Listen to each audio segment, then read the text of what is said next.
as you know, that I'm very happy to talk on subjects which are requested by people.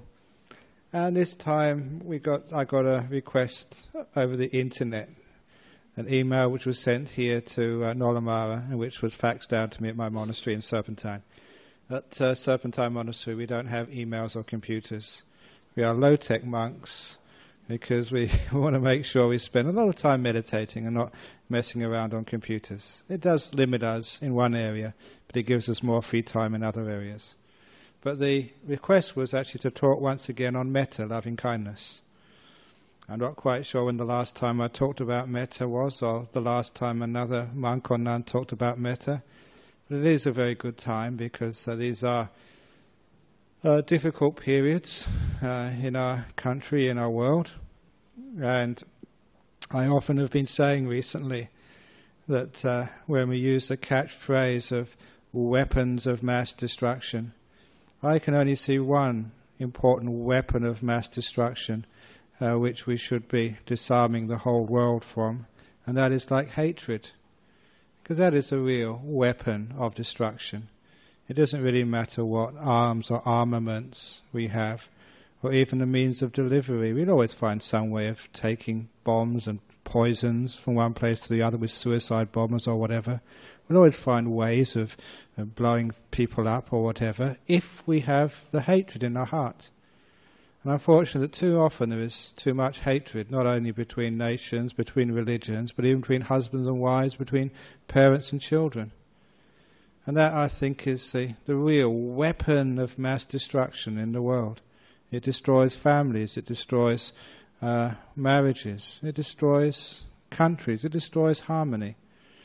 And the usual way of overcoming such hatred is through the power of loving kindness, through metta. Metta is always also like friendliness. But quite often as a Buddhist monk, here in a Western country, sometimes you do feel like you're fighting against the tide, because so often that we've learned to look at our world in one particular way. And as a Buddhist, I'm asking people to look at it in a different way, a totally different mind shift, to see it from a different perspective, what we call like a paradigm shift. Now we all view the world through structures, and when we change those structures, we can actually see things in a completely different manner. It was one of the it was a whole series of events in my life which actually showed me just how the way you look at the world, what you think is right and wrong, true and false, is so heavily conditioned in you by your worldview, by your structure of thought and ideas. And of course, that, as a scientist, that was first brought to my attention when we started doing things like quantum mechanics. Completely different way of looking at the world, a way which almost went against reason. And you wondered, why does it feel like it goes against all reason? And of course it was because it was going against my worldview, which had been put into me at the time. What I thought was obvious was found to be not true. And later on, going to a country like Thailand, where not only was I living in Thailand, but I was having to learn the language and also see things through the concepts which were embraced by that language. As many people will tell you who've lived in Thailand a long time, if you're going to speak Thai, you've got to think in Thai. Think in a different way altogether. It was a paradigm shift, a different worldview. And to be able to understand what loving kindness is, one has actually to change the basis of one's thinking, just the framework of life, how you look at life. And just so often when we're teaching Buddhism in Western countries, that's what we have to do, to try and change the paradigm. For example, that I was read in the last weekend's Western Australian, the article about Buddhism by Gavin Simpson. Again, you can see there was a inability to actually to see the Buddhist teachings in their purity, simply because the paradigms weren't there. And I was sometimes quite surprised that when people say there's no scientific evidence against reincarnation, there is actually very solid scientific evidence for things like rebirth. And then I was speaking as a scientist, trained in science at Cambridge University, theoretical physics. Same department as Stephen Hawkins. The same department there. And that being trained in that place, you actually understand what science is. And basically that rebirth has been proved. The evidence is there. And the same with anatta, non-self. There's been so many experiments done in psychology, which show that that is true. But one of the reasons why that people find it hard to accept, why they're struggling with it, as that article was saying, was not that it's wrong, not that it hasn't been proved, not that it's not scientific, but it doesn't fit one's preconceived views of life, of the world, of the body, of the mind, of self, or whatever. And it's those paradigm shifts which are the problem there. And in particular at the moment, that many people in the Western world are getting into the paradigm of good and evil, of right and wrong. And that is like a paradigm, just a way of looking at the world which doesn't actually exist in Buddhism. As I mentioned before, there's no such thing as evil in Buddhism, there's only stupidity. And you can understand what I mean by that. In fact, that sometimes we say it's skillful and unskillful, not right and wrong. Right and wrong is too black, too white. And why is it right? Why is it wrong? And philosophers have struggled with that for such a long time because they know that there's no real ground for actually to knowing what's right and what's wrong. Actually, everything which you do is right. Everything which someone else disagrees with you is wrong. That's basically the definition, the working definition of right and wrong, as it is in real life. But in Buddhism we have this other paradigm of skillful and unskillful, of helpful and harmful. And here we actually get into a paradigm, a way of looking which is getting very close to what we mean by loving kindness. So loving kindness is different than maybe what you've been thinking about for a long time. Because maybe if you've had trouble with developing loving kindness, maybe it's because you're looking at it from completely the wrong angle. And looking at it as something like good, something you should be doing, something which is important in the world, rather than actually looking at it as something inside, something which is skillful, which is helpful, which is useful, which is working towards a goal. And that goal will always be sort of the happiness of oneself, the happiness of others. So it's not right and not wrong, it's what is happiness, what is helpful. And when you actually start to ask people, what is actually happiness in life? What is really helpful in life? Again, we have to go away from what we've been taught to what we feel instead. These are answers which you find in your own experience, in your heart, in your daily life. What makes you happy? What is happiness? And sometimes I enjoy teaching young children, Buddhism, because when you teach young children, it's like really open minds, and you get lots of great wisdom from kids. When you say what happiness is like having a mummy, having a daddy. What is happiness is just being friends, forgiving. And you can see that young children have this instinctive idea of what real happiness is. What is loving kindness? What is this softness of the heart? Because it actually leads to what is happy. It leads to what is good. It leads to what is helpful. It is skillful.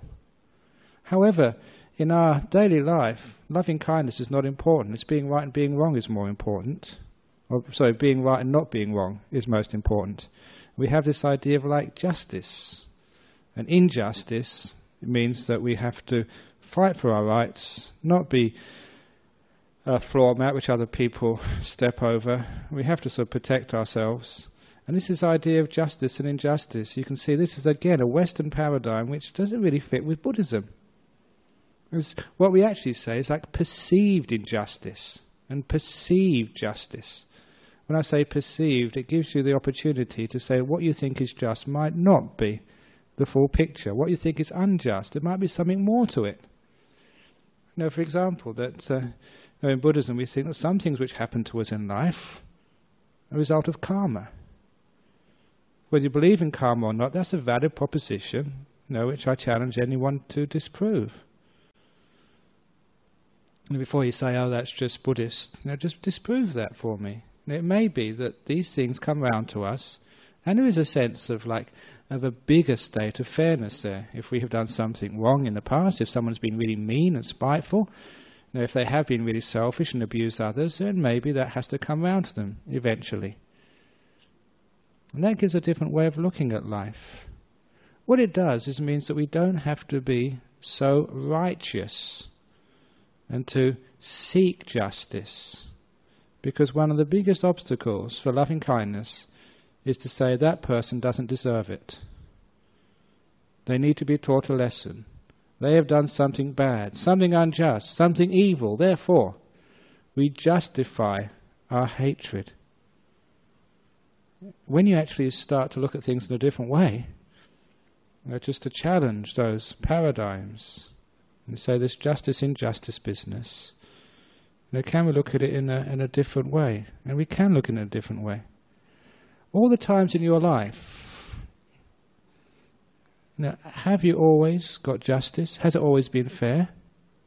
Those things which have happened to you in life, the things which have been said to you in life, the experiences which you have had, has it been fair? I think everyone put their hand up and say, no, it hasn't been fair. She did this, he did that, the government did this, my parents did that, I was abused, I wasn't helped, blah, blah, blah. Even this evening, someone cut in front of me coming to the temple. That wasn't fair, that wasn't right. They shouldn't do things like that. Whatever else it is in life, whenever we say it's not fair, there's a sense of injustice, there's a sense of wanting to put right that injustice. Very often there's hatred. It starts with small things. It grows into medium things, and it ends in big things. It ends in thinking that your husband hasn't treated you right, your children haven't treated you right, your parents haven't treated you right, whoever it is hasn't treated you right. This is not good. I'm going to sort it out. And you can see that aggression, which turns into hatred, which turns into wars, separation. There's the other way of looking at things, is like with loving kindness. Loving kindness is when we stop measuring, for these moments of loving kindness, we stop measuring between good and bad. We stop measuring between justice and injustice. We stop measuring between even right and wrong. And instead, we embrace the moment as if it's some big cosmic cause and effect relationship. These people couldn't have done anything otherwise. We have in Buddhism this wonderful simile, just like a mother loves her only child. Such is the feeling of loving kindness. Doesn't matter whether the child is right or wrong. Does not matter if the child is good or bad.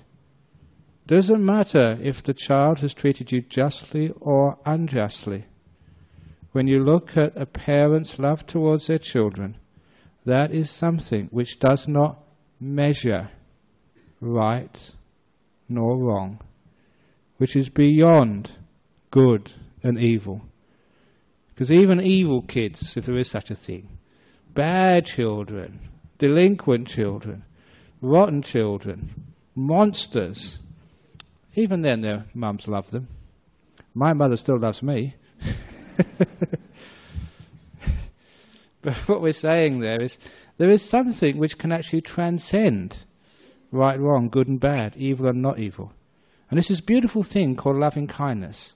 It does take a shift of the paradigm, just a jump of the way one thinks, to really understand that such loving kindness can be possible, and is manifested in this world today. You see such people. I remember a story of in the Truth and Reconciliation Commission in South Africa after apartheid was overcome, when in order to try and heal some of the past terrible abuses between the two halves of the population in South Africa, there was one, I think, a member of the security police or whatever in South Africa, I don't remember the details completely, who confessed in this commission that he had tortured, killed, quite brutally, quite sort of painfully, the husband of this black woman who was in the court. He confessed to this, and the woman just came up to him, just gave him a big hug and said, "I forgive you." It was one of the most meaningful moments in that the time of that Truth and Reconciliation Commission, even though such pain had been committed. even such an injustice has been wrought, even though a big wrong had been admitted to, the wife, the woman who loved this man most of all, would come up and forgive and hug this man, the murderer, the torturer of her husband. It was, again, one of these paradigm shifts. It was a different way of looking at things. And it was you can see the effects which such spontaneous acts of pure loving kindness give to the world. It gives healing. It gives the possibility of transcending this terrible cycle of injustice, revenge, more revenge, tit for tat, which goes on so often in our world, too often in our world. And sometimes we wonder where we can end all of this. You know what it's like in your daily life. Husbands and wives, you did this, and then you want to get your own back, and then you get worse, and then he wants to get his own back, then you get your own back. Sometimes as a monk, people come up to me and they talk about their marriages, or they just sit in front of me, and it's amazing. They don't talk to each other. They talk to me about him. They talk to me about her. And it's really rotten, isn't it? They can't talk to each other anymore. And it's always just so critical. It's always like tit for tat, revenge again. He did this, therefore I have to do that back to him. She did this, therefore... My goodness, you can see how wars start in the world. The wars start in the family. And they just create this attitude, which goes off into politics, and we start declaring war against each other, blowing each other up. My goodness. All these years, all these centuries, can't we look at life in a different way? And we can look at life in a different way. Loving kindness, a different way of looking at things. What loving kindness is, and this is my favourite way of defining loving kindness, is the story of my father. I was only about 13, 14. Maybe last time I said it was 15, last time I said it was 12. I can't remember, it's a long time ago. But I don't care, it was roughly about that time. When he took me aside and he said to me, "Son, whatever you do in your life, the door of my house will always be open to you." To cut the long story short, I realized he didn't mean his house, which was just a very, very poor apartment in London. There was nothing much to open the door to anyone. In fact, that usually, as I said, we'd usually leave the door open in those days. We weren't afraid of burglars. In fact, we were trying to encourage burglars, so they may look at our house, it was so poor, and leave something for us. So, anyway... that he said, when he said that, that's not what he meant. What he meant was, whatever you do in your life, son, the door of my heart will always be open to you. And whatever you do, the door of my heart will always be open to you. It was actually putting this idea of loving kindness into a metaphor, into a simile, into a picture, which I could understand. I imagine my little heart, like they have, it's almost like Valentine's Day soon, isn't it? Actually, it's a very good day for this talk, just going up to Valentine's Day. A little heart, a little red heart with a little door in it. You open the little door, come in. And that's actually how I pictured it. He was actually opening his door to me. So I could come into his heart any time I wanted, no matter what I did, who I was, how I behaved, good or bad. It was a loving kindness. It was something which was transcending good and bad, right and evil, justice and injustice. It was a shift in the way I looked at life. Because before I thought I'd have to be good before I was loved. I'd have to be right before I was respected. I had to be just, before I could be embraced in the community. And there was somebody who was saying, no. It's nothing to do with all of that. That love is unconditional. Unconditional acceptance, unconditional forgiveness, something which is bigger. And it taught me that paradigm shift. It took a long time for me because I had to contemplate that, reflect upon that for a long time, especially when I was a young monk in Thailand, remembering that and hearing what I heard from the great monks about loving kindness. I went to this amazing monks I was so privileged to hang out with. Not just Ajahn Chah, but other great monks. And one of the things I always remember about these great monks is you always felt so safe in their presence.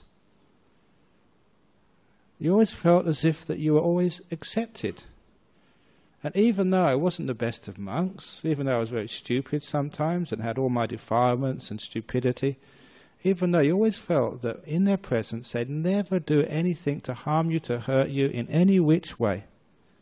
That's why you gave yourself up to them as teachers. You trusted them.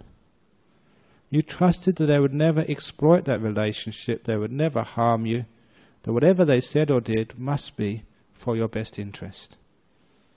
And that's again why such teachers had so many disciples. Because there was that trust. The door of my heart always open, no matter who you are, no matter what you do. It was something greater than I'd been used to. A different way of looking at life. Before I thought that all wrongs had to be righted. That all people who abused me had to teach them a lesson, had to settle scores. And there was saying there are no scores. Right and wrong. Who's right and who's wrong? I'm still of the opinion, as a monk, meditating for many years, understanding the way my mind works, even people like Adolf Hitler, I'm sure that he thought he was doing the right thing. Even though now we all know that it was the wrong thing, it was a stupid thing. At the time we always think we're doing the right thing. Even like sometimes people I know who've committed adultery, even though it creates so much harm to their family, at the time they think they're doing the right thing. Have you ever noticed that? You see, what's actually happening here, what's right and wrong, is actually bent. It's distorted by what we want to feel is right. By our background of what we hope is right, what actually suits us is right. That's why this idea of right and wrong, sometimes you've got to be very, very careful with that. What is right is usually what I think is right. What suits me?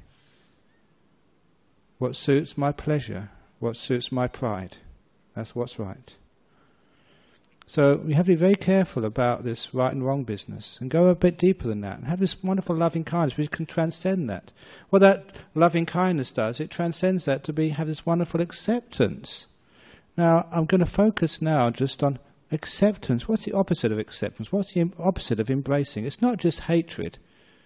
It's this other word called control. Because loving kindness, metta, the door of my heart's open to you no matter what you ever do, is very, very close to what we call letting go.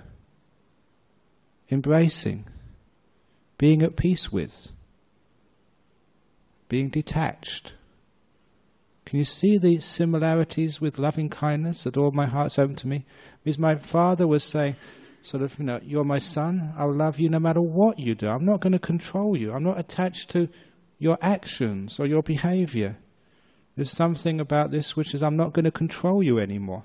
As a son, I brought you up so far, now I'm going to love you no matter what you do. You can see it's a lack of control of others. It's an embracing, it's a letting go. And once you make that connection between loving kindness and letting go, loving kindness and embracing, you can see the opposite of loving kindness, hatred, is so caught up with controlling. Controlling our environment, controlling our friends, controlling the people we live with. That's where anger and hate comes from. You want your husband to be like this, to be like that, and you spend a lot of time trying to control them, thinking if you can get them just right, then you'll be happy. How many people have been living with their husband for so long, trying to get them just like this, just like that? Isn't it frustrating? Isn't it a hopeless task? Until after a while, you realize that that's not what love is. That's not the way you can live with another person. It has to be, husband, the door of my heart's open to you, no matter what you do, no matter who you are. I made this comment a few years ago. I was just wondering why it is that people get married, have relationships, and they are just so selective of their partners in life. You go to a great deal of trouble choosing the person you're going to live with. In fact, you check them out more than you'd even check out the car you're going to buy. You even test drive them. Just to make sure you get a good model. If it's a second-hand one, you've got to check it's been serviced. whatever it is. But you actually really look into it, don't you? Do you check your children before they come into your life? Do you choose them? Do you even test drive your kids? Let's try this one. No, thank you. It's not like going to the cat's home or the dog's home to pick out a pet when you get kids. You've got no choice. Something grows in your womb and it comes out and there you are, you're stuck with it. And with children, you're stuck with it for many, many years. Isn't it amazing? In that situation, even though you've got no choice about what comes out of your womb, no choice at all, you will love that child until they die, or you die, whichever comes first. Why is it that the way we love our children is completely different than the way we love our husband or wife? When the children do something wrong, you get a bit upset, but you don't stop speaking to them for a week or 2 weeks, do you? You don't get that upset, because the loving kindness to a child is something which transcends good and bad, right and wrong. You want to sort of help your children, make them into a good person. You try and guide them through life. What I'm saying here is there's something which is even bigger than what you want to guide. Wouldn't it be wonderful if husbands and wives could look at each other like that? To say, the door of my heart is open to you no matter what you ever do. That you look upon your husband or your child with the same amount of love, no more, no less, than a child of yours. You'll try and guide your husband, try and guide your wife. But that's all, not controlling them. Because when we control, we get into this terrible opposite of loving kindness called ill will, hatred, anger, all coming from wanting to control other people. It also comes, when we look deeply, into the same attitude we have towards ourselves. Control. Which is why when we talk about loving kindness, it's so hard for some people to practice loving kindness towards themselves. It's one of these amazing blockages which people have in Western countries, or people in Asian countries who've been educated in Western ways also have this terrible job in trying to forgive themselves, trying to accept themselves. We've got this great psychological syndrome of lack of self-esteem, depression. People commit suicide these days. If they're not suicide, they're depressed and have to take Prozac. It's much better to come to the Buddhist Society of West Australia instead of killing yourself or taking Prozac or getting depressed, because here you're finding out why. Where is this actually coming from?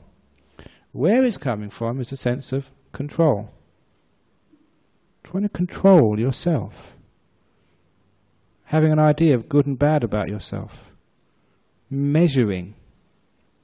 I gave a talk at monastery on Wednesday night. It arose from a lovely question which I got, I think, last Saturday afternoon here on meditation. Someone quoted Lord Kelvin, who was a physicist a couple of centuries ago. And Lord Kelvin said, if you can't measure something, you can't control it. What he was actually meaning was that by developing ways of measuring the world, we can get some idea of controlling things, which is at the basis of modern technology. That's where science and technology meet. By learning how to measure, to weigh, then we can actually think we can control our world. Without measurement, there's no control. That's a wonderful saying, because that's right on, but you missed the most important thing. He wanted to measure to get more control. And look what our society has built now. In the opposite way, that Buddhism is saying, stop all this measuring business. When you stop all the measuring, then you stop controlling as well. When you stop measuring good and bad, right and wrong, I'm right, they're wrong, better or worse, then you find that so much of this controlling thing in the world disappears. Look at yourself. Are you good? Are you bad? Are you a good meditator or a bad meditator? Are you a kind person or an angry person? Are you intelligent or are you stupid? We all have our ideas of what we are. We measure ourselves, and from that measurement comes control. From control comes ill will about that part of ourselves which we can't control, which we don't like, which we hate, which we're embarrassed about, because we can't control it. And we get into all this psychological stuff. Wouldn't it be wonderful, just the way we look at our children, without measuring? I love you no matter what you do, who you are. Like my father said to me, the door of my heart's open to you. I'm not going to measure you. I'm not going to control you. I'm going to let you in. You can see that measuring is where we start control, where a lot of the problems start to come from. Lord Kelvin was absolutely right, but he missed the most important part of that. He wanted to measure so he could control. As a Buddhist, I want to stop measuring so I can love. Do you measure your husband? Does he measure up? Do you measure your wife? Does she measure down? Or sideways? Because women get much fatter these days. So do men, and I'm one of the worst culprits. But even though I get fat these days, I always say the reasons why monks get fat is that because we don't worry enough. Because when you worry, you're supposed to get thin. So I don't worry enough, that's why I get fat. So that's my excuse. So by measuring, this is where we get into ill will, anger, controlling. And this is where we lose our perception of love. So there is this part of us, especially in our meditation, especially in the deeper parts, the deeper wisdoms of Buddhism, where we stop measuring people. We stop measuring ourselves. When we stop all this measuring business, because you can see it's completely irrational. Are you good or are you bad? You can't say. You know the Taoist symbol, you know the black and the white. There's a bit of yin in the yang, a bit of yang in the yin. There's always a bit of good and the bad. There's always a bit of bad and the good. Put your hands up if you're absolutely perfect. Put your hands up if you're absolutely evil. No such being exists in the world. So how can we measure ourselves? The world likes to measure, doesn't it? The goodies and the baddies. We are the free world, and that's the tyrants. We are right, that's the axis of evil. You know, I have been victimized, you're the person who did that to me. Too much measuring in the world. Too much of this good and bad business. And if we really look at it, honestly, rationally, we see that, my goodness, how can you judge another person? How do you know what they've done, why they did it, where they came from? Have you got all the information? Or is what you listen to just the result of spin doctors? In your head there's many spin doctors. There's the 3 spin doctors called greed, hatred and delusion, which change the world to suit what you want to see, not what's really there. Greed, hatred and delusion, the defilements, the spin doctors of the mind. So if you're really upset at your child or your parent or your monk, you're really upset, then whatever they say, I can't accept that. That's really wrong. That's evil. What is he up to? You actually look to see what you want to find. And you can always find it in there. Why is it that when people get married, they think that their partner is the most wonderful person in the world? It'd be wonderful actually if they could actually write that down when they get married.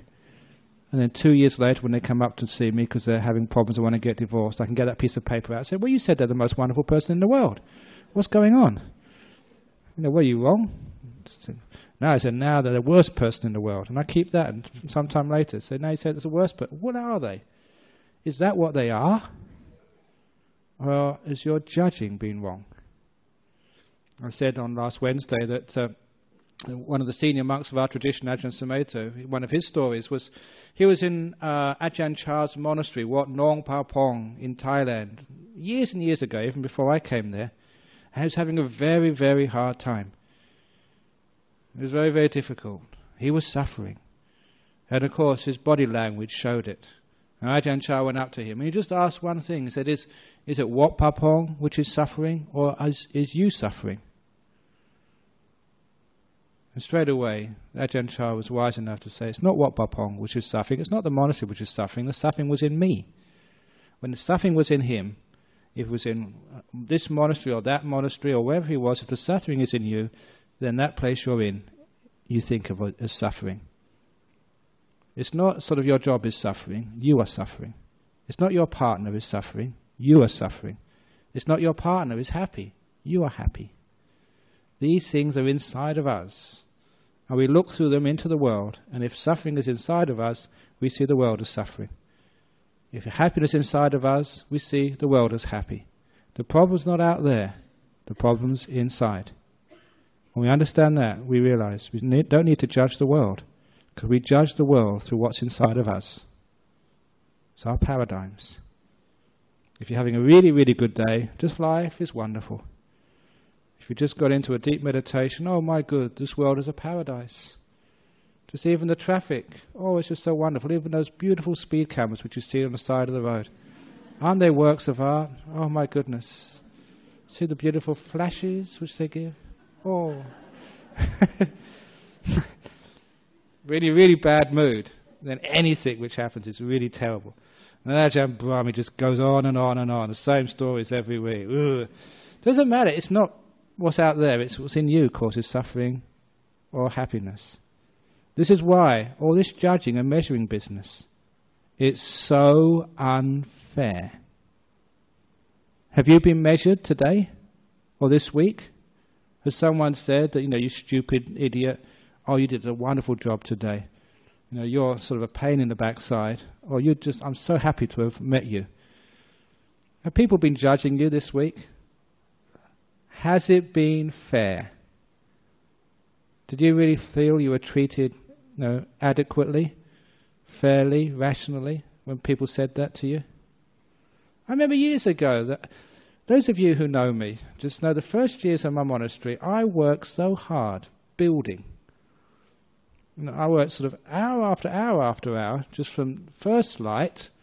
We sort of would start working, just shoveling, mixing concrete, laying bricks. I worked really hard those first years, so many hours a day.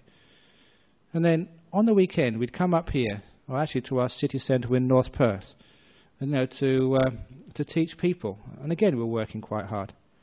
On the morning we'd go on alms round. I remember going past this house in North Perth and somebody shouted out, "Yeah, you bludgers." And I had calluses and cuts on my hands. I wanted to show this guy, look, I work much harder than you.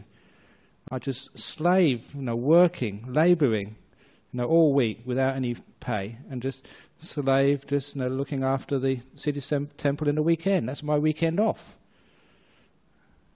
But I thought at the time, my goodness, how unfair it is to call me a bludger.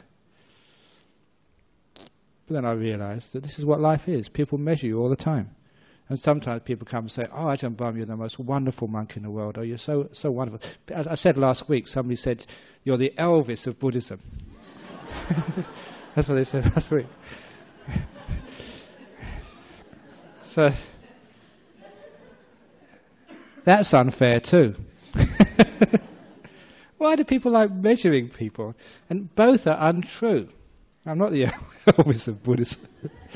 I had great fun in the monastery after that, thinking of growing some sideburns and changing my robe to something. No. So actually, when you start measuring, you're measuring yourself. Well, actually, when you actually look at measurements, you see it's so unfair. It's so unreal. And so we actually start to stop measuring business. And when we stop measuring, then we can start loving kindness.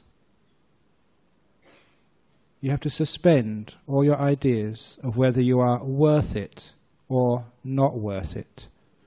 You have to suspend all your ideas of whether the other person is worth it or not worth it. To forgive someone like Saddam Hussein or George Bush, you've got to suspend all your ideas of they are worth it or they are not worth it.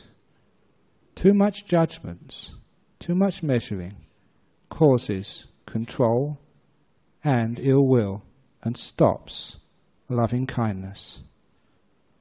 And if we keep stopping loving kindness, there will never be any harmony through forgiveness in this world.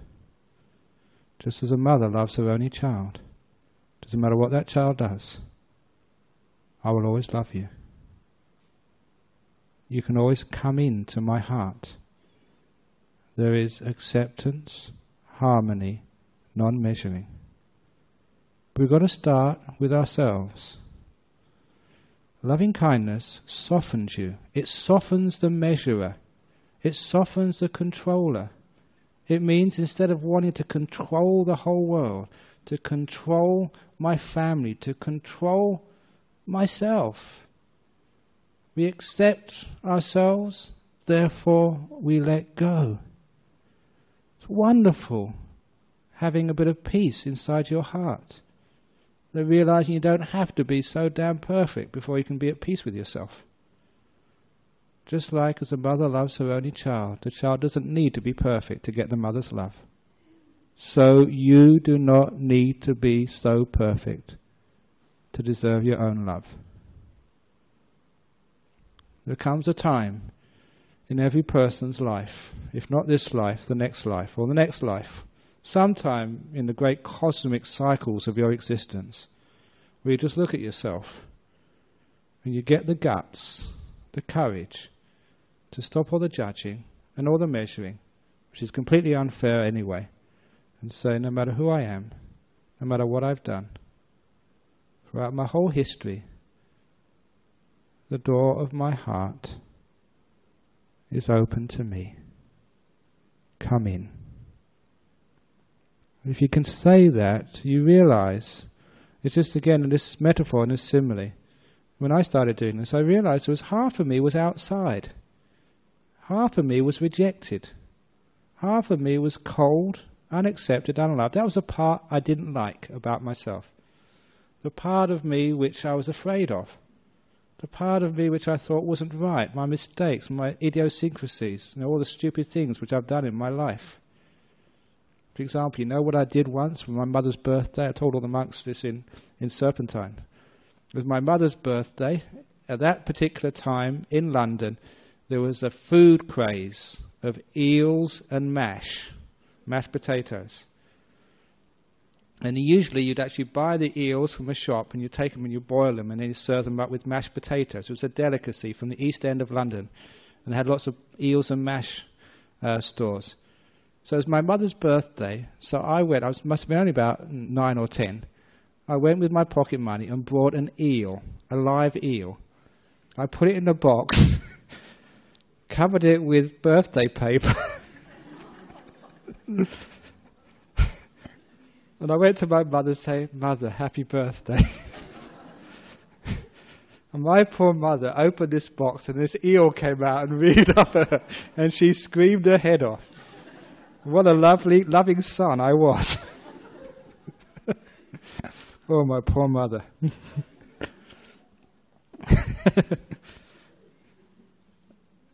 So some of the things which I did in my youth I'm not very happy about. But then again, I've forgiven that a long time ago. Because, again, I realized that when you're saying the door of my heart's open to me, you had to actually bring out all of that outside which you didn't like. All the stupid things you did, all the wrong things you did, all the terrible things, to bring it all inside. And when it all comes inside with this wonderful coming in the door of your heart, then you feel this wonderful feeling of unity, of being at peace with yourself, not having half of you which is rejected and outside. And you realize just how wonderful that is, how that is happiness, how that is peace. You realize that is what is skillful. That is what is good. Forgiveness. Before, we always think that what is good is actually solving the problems in the other person. Or controlling ourselves to get rid of all the bad stuff. Fixing it rather than accepting it. If you go around fixing the problems in the world, it's endless. You can't even fix the problems in your own house. There's always new ones happen. You can't even fix the problems in the world. You can't fix any problems that way. But you can fix all problems with a bit of loving kindness. The door of my heart's open to you. Come in. With that forgiveness, the whole world changes. You can actually start to see other people in a different way, without measuring them, without controlling them. You can be with them, just like you are with children, just like you are with cats and dogs. Why is it that we always have these wonderful relationships with our pets? Maybe we can't live with a man, we can't live with a woman. We can always live with our cats and dogs. Why is that? Because you know you can't control these animals. And you let them just jump up on your bed. You just had a shower and they lick you all over. They drool over your clothes when you're just about to go out. Just dogs and cats. Because you don't control them. They're just being a dog, they're just being a cat. Politicians are just being politicians. Husbands are just being husbands. Wives are just being wives. What do you expect?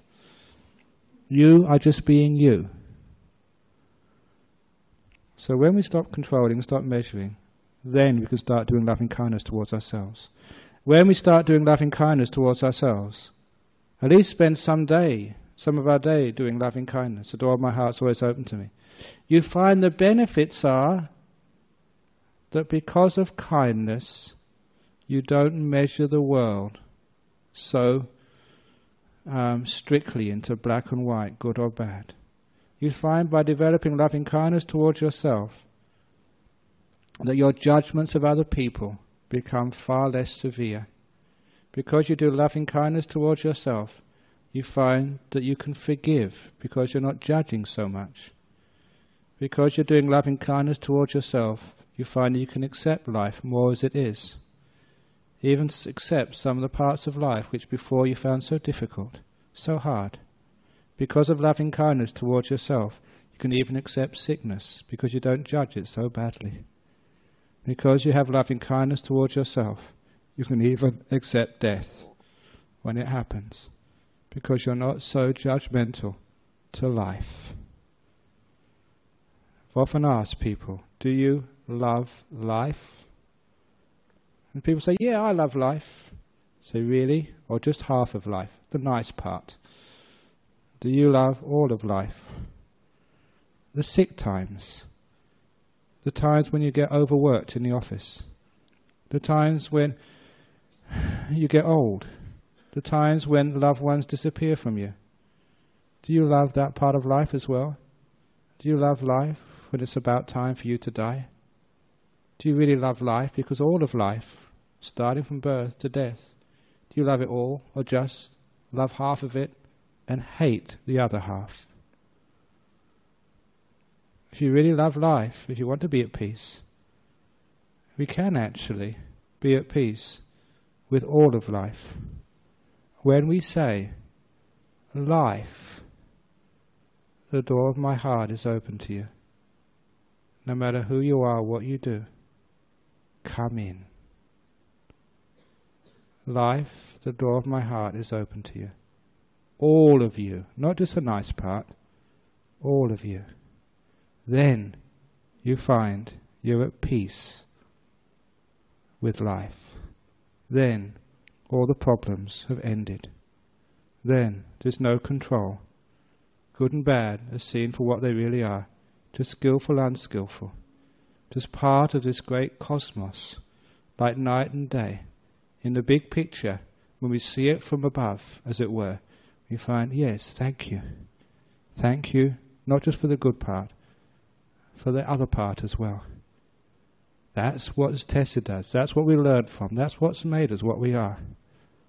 The door of my heart is open to everything, no matter what. Then you stop controlling the world. You stop controlling life. You've let go. That which is the self, the controller, disappears. That's why with such degree of loving kindness, there we understand deep Buddhist teachings like non-self. In Gavin Simpson's article, he'd said there's a problem with non-self. The problem is with the sense of self.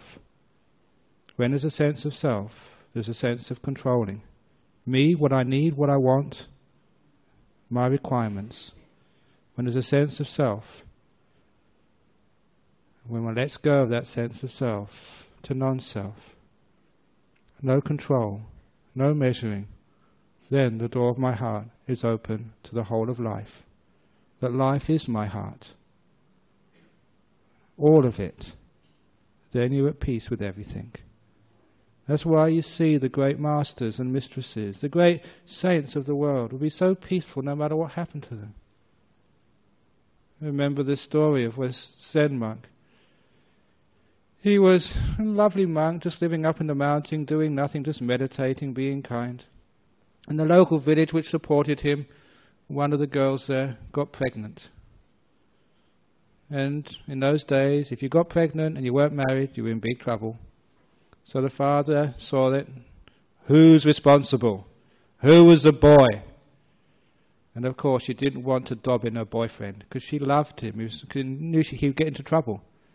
So she couldn't dob in her boyfriend. So she thought, well, who can I dob in? The monk. He won't mind. He's enlightened, so it doesn't matter. So she dobbed in the monk. He's the father of my child. So in those days, before DNA testing, that they didn't have any, they just had a word for it.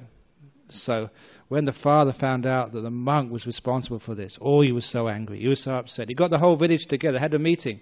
What should they do about this scallywag monk? So they went up, they decided to really they couldn't hit him or kill him or anything, but they really decided to give him a piece of their mind. The whole village went up to his little mountain retreat. And they harangued him and told him off. You bad monk, monks aren't supposed to do this, blah, blah, blah. And instead of protesting his innocence, he just sat there and said, so. And then they went back again. When the baby was born, they think, well, obviously we really haven't got through to this monk, just what he's done wrong. So I know how we can punish him. It's his baby, he's responsible. So they all went up there and, rah, rah, rah, rah, you terrible monk. You're responsible for this is your karma, here's the baby. So this monk was given a baby girl to look after. And all he would do was say, so. And there's always resources, How can a monk look after a baby girl? He managed somehow or other. And after a couple of months, and actually less than that according to the story, after only a couple of weeks, because the mother was separated from her baby, she wanted the baby back. The mother's love for her child. And she also started to feel very, very guilty. She dobbed in the monk, and the monk was completely innocent. And in the meantime, her so-called boyfriend, who she tried to protect, you know what boys are like. As soon as the baby was born, he was off to the city. He scarpered, he disappeared. And so she didn't really love him so much now. So that's why she called her father together and said, it wasn't the monk, it was this scallywag boy who just gone off to the city, ran away. It was him, it wasn't the monk. And of course, the father felt so guilty. Not only had he criticized and blamed a monk who had done nothing at all, but he'd even lumbered this monk with a baby girl. He thought, that's such terrible karma. What have I done? He felt so guilty. And he got all the members of the village together. And for the third time, they went up to see this monk, only not to to scold him, but just to say, we're so sorry. They were crying and pleading for forgiveness. And to ask for the baby back, and so he gave the baby back, and all he said was, so. That's all he ever said, just so. People called him just, terrible and bad, because, they accuse him of something he hasn't done, just says, so. They sort of give him a baby which he doesn't deserve, so. And they sort of say, we're terribly, terribly sorry, there we go, so. So next time your husband shouts at you, just sit there and say, so. When he says, I'm terribly sorry, dear, I shouldn't have done that, just say, so. Don't go say, I told you so, you shouldn't have done that thing, you stupid man. Just say, so. So this is actually where, but don't put the L on the end, so.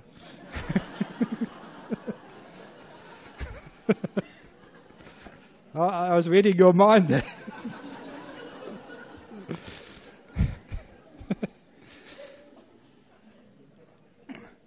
So, so that way that we're not judging. We're not judging. We're at peace with the world. And this, all the great monks and nuns, the great mistresses and masters of religion, they always had this wonderful sense of not judging others. Because they didn't judge, they didn't try and control. Because they didn't try and control, they're such a wonderful people to be with. Because they didn't control, they had a loving kindness. They were at peace with themselves and at peace with the world. So all of those who have difficulty doing loving kindness meditation, there's so many books on loving kindness meditation, so many techniques. You can get those techniques from other CDs or from books. What I'm getting at this evening is the root cause of problems with developing loving kindness. Measuring and control. Stop all this measuring business, especially the good and bad, the right and wrong. In the small picture, yeah, you can say good and bad, right and wrong. In the big picture, it all tends to disappear. When you stop all that measuring business, you find not only can you live with other people in harmony and peace, you can live with other religions in harmony and peace. When we stop measuring each other, they're right, I'm wrong, they're better, I'm worse, or usually the other way around. Then we can also learn how to live with ourselves and be at peace with ourselves. The door of my heart is open. And also you can learn how to live with life. Life, the door of my heart is always open to you, no matter what you do, no matter who you are. You're at peace, one with life. That's what love is. And it's also selfless. No control. Absolute love comes from the absolute emptiness of non-self. No control. One, not two. Okay, that's the talk this evening on loving kindness, metta.